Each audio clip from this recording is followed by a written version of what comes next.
आदाब। The leader Hindi में आपका इस्तकबाल है। मैं हूं आपके साथ अलाना खान।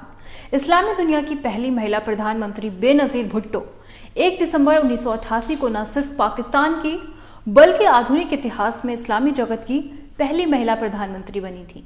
लेकिन यहां तक पहुंचने का उनका सफर बहुत मुश्किल भरा रहा।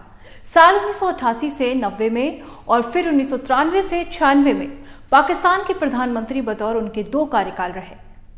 बेनजीर 1971 से 1977 के बीच प्रधानमंत्री रहे जुल्फिकार अली भुट्टो की बेटी थीं।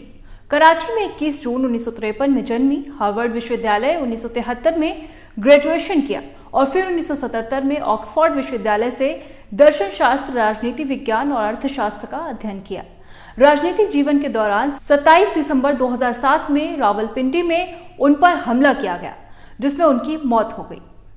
1979 में सैन्य तानाशाह मोहम्मद जियाउल हक के शासन के दौरान अपने पिता जुल्फिकार भुट्टो की फांसी के बाद बेनजीर अपने पिता की पार्टी पाकिस्तान पीपुल्स पार्टी यानी PPP की प्रमुख बनी और 1979 से 1984 तक लगातार नजरबंद रही। निर्वासन में 1984 से 1986 तक रही।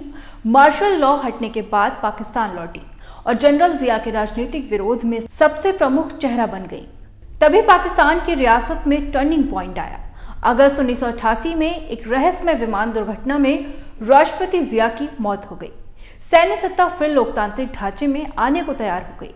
आगामी चुनाव में PPP ने बेनजीर की अगुवाई में नेशनल असेंबली में सबसे ज्यादा सीटें जीती और 1 दिसंबर 1988 को वो गठबंधन सरकार की प्रधानमंत्री बनी। बेनजीर भुट्टो पाकिस्तान की गरीबी, भ्रष्टाचार और बढ़ते अपराध से निपटने में नाकाम रही। नतीजतन अगस्त 1990 में पाकिस्तान के राष्ट्रपति गुलाम शाह खान ने भ्रष्टाचार और अन्य आरोप में उनकी सरकार को बर्खास्त कर नए चुनावों का ऐलान कर दिया।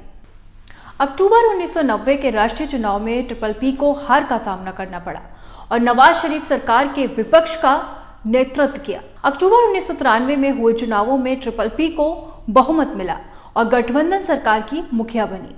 भ्रष्टाचार, आर्थिक कुप्रबंधन और कानून व्यवस्था की गिरावट के नए आरोपों के तहत उनकी सरकार को नवंबर 1996 में राष्ट्रपति फारूक लेघारी ने बर्खास्त कर दिया।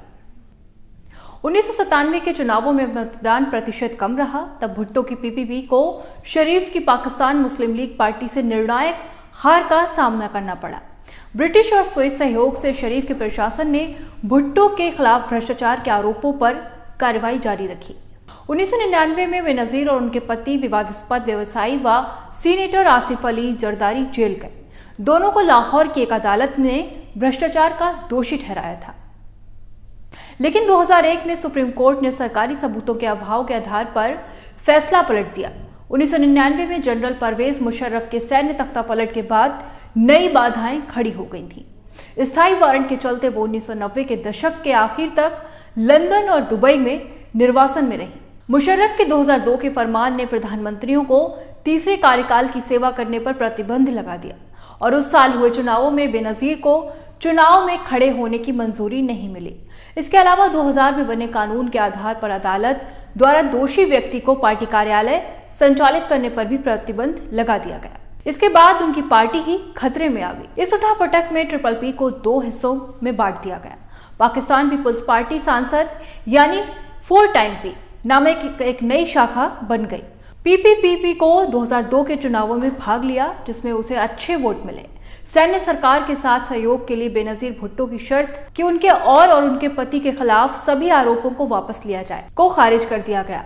2004 में भुट्टो के पति जमानत पर जेल से रिहा हुए और बेनजीर के साथ निर्वासन में चले गए। साल 2007 के चुनावों से ठीक पहले बेनजीर की पाकिस्तान वापसी की चर्चा शुरू हो गई थी। मुशर्रफ के राष्ट्रपति पद के लिए फिर से चुने जाने के कुछ समय पहले बेनजीर और मुशर्रफ के बीच समझौतों की अनसुलझी चर्चाओं के बीच भुट्टो के खिलाफ शरीफ प्रशासन द्वारा लगाए गए भ्रष्टाचार के आरोपों को माफ कर दिया गया।